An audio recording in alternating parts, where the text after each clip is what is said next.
speaking with John Fund of the Wall Street Journal, who is here at the Defending the American Dream Summit for Americans for Prosperity Foundation. And John, you spoke today at the general session.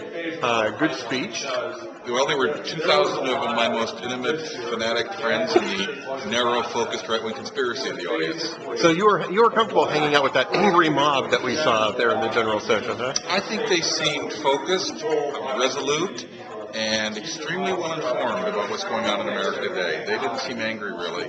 You know, I talked to Dave Weigel earlier from Washington Independent, who's been covering this. He covered Right Online Conference, and good guy. And he was saying that he thinks that the media is really missing the larger context of this, that there's actual political shift happening here that you can see in these conferences. And we're not seeing a lot of media show up to these. We're not seeing a lot of coverage of this, except when somebody pulls out, you know, when the Lyndon LaRouches pull out an Obama equals Hitler poster. What's your perspective on is the media missing the boat here? Well, let's see. They missed the significance of the April 15th rallies. Yes. They missed the significance of the July 4th rallies. They missed the significance of the August town halls. I think they're missing the significance of the reaction against Congress refusing to have a 72-hour waiting period whereby we can have the health care bill posted on the internet and actually read by members who are going to vote on it. It seems to me the mainstream media is operating in an extremely consistent and predictable way. And yet we're still seeing these conferences build and build. I mean, they got a much bigger turnout here than I think even AFP expected. They were expecting around 1,400. I think. Well, to be fair, just because a conference attracts 2,400 people does not, in and of itself, prove that there's a major movement. On the other hand, I think if you go out to the town hall meetings and you look at the March on Washington on September 12th, where I think the best and fairest estimates are that close to 500,000 people were there, you have to guess that Barack Obama has actually succeeded in unifying large parts of the country in opposition to his program. He's a uniter. He's a uniter. Well, think about this. In the latest Opinion Dynamics poll, 68% of Americans believe the health care plan spends way too much.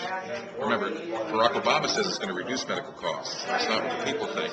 78% of Americans believe the health care plan adds far too much to the debt. So he is uniting the country because significant numbers of independents, Republicans, and Democrats all think the health care plan is too much, too quickly, and too bureaucratic. Now, on top of the health care plan, we've got cap and trade coming up. That's cap and tax. Cap and tax. John Kerry, Barbara Boxer are unleashing that. Two of the most moderate members of the Senate. Barbara Boxer has been dropped from the bill as the lead co-sponsor. What a shock. Well, she didn't manage the bill well last year. Let's just say that you could have walked through her deepest management skills of the bill and not gotten your ankles wet. And John Kerry, I don't know if that's much of a trade-up in terms of organizational ability. What's your read on this? I mean, John Kerry, Barbara Boxer, this is the left wing of the Democratic caucus in the Senate. Does this thing have legs at all, or is this... Well, if we didn't have a recession, it would. But yeah. There's two things that you don't do in a recession.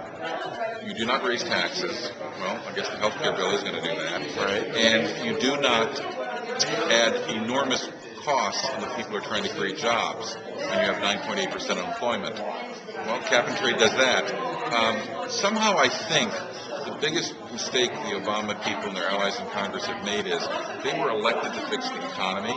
So a lot of Americans who see their neighbors losing their jobs or they themselves are in danger of losing their jobs say, I wanted you to fix the economy.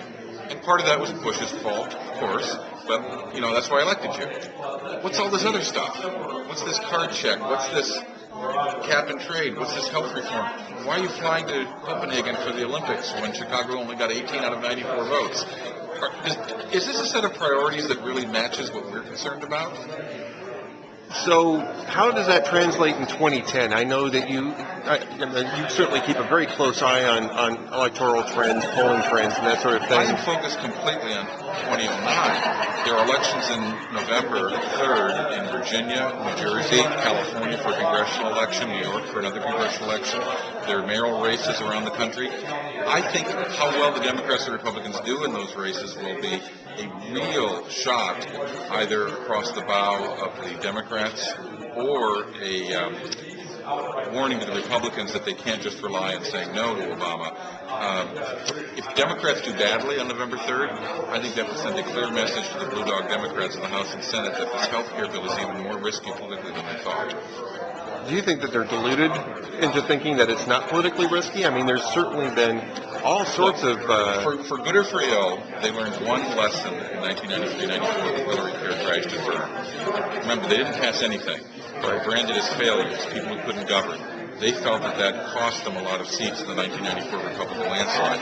Maybe they've overlearned a lesson, but the lesson they've learned is you must pass something, because there's something worse than failure, and that worse than passing a bad bill, they think, is passing no bill at all. That's what they believe, and they believe it strongly. John, what are you going to file from this conference? I saw you working real hard over here at the computer. Want to give us a little preview of what you're going to be filing? I haven't finished it yet, but let's just say it has something to do with how in the world Barack Obama could have been ordered or convinced to go to Chicago by Mayor Daley, and how badly that all turned out and why. Let me ask you one final question about that. Big pushback yesterday and today on that story was that people who criticized Barack Obama for going to Copenhagen, people who made quite a deal about him losing in the first round, are rooting against America because we weren't backing the Chicago bid to the Olympics. What's your feeling on that? I wanted the Olympics in America. I'm not sure Chicago is the best place for them, because Chicago has a reputation for, shall we say, corruption, and Chicago has a reputation for everything costing a lot more than it originally indicated. The joke in Chicago is that if they got the Olympics, every public works project built for the Olympics would have cost plus daily. Only 47% of Chicagoans supported having the Olympics in Chicago. They realized that all of the cost overruns and the deficits would have been paid for in higher taxes. The Chicago City Council promised the Olympic Committee they would cover all the debts and losses. Chicago Olympics wasn't even popular in Chicago. So for the Obama administration to accuse people who were skeptical of the Chicago Olympics, I think they could talk to the people who were actually living in the city it was being held in. They didn't want it either. John Fund, Wall Street Journal, thanks for being with us today.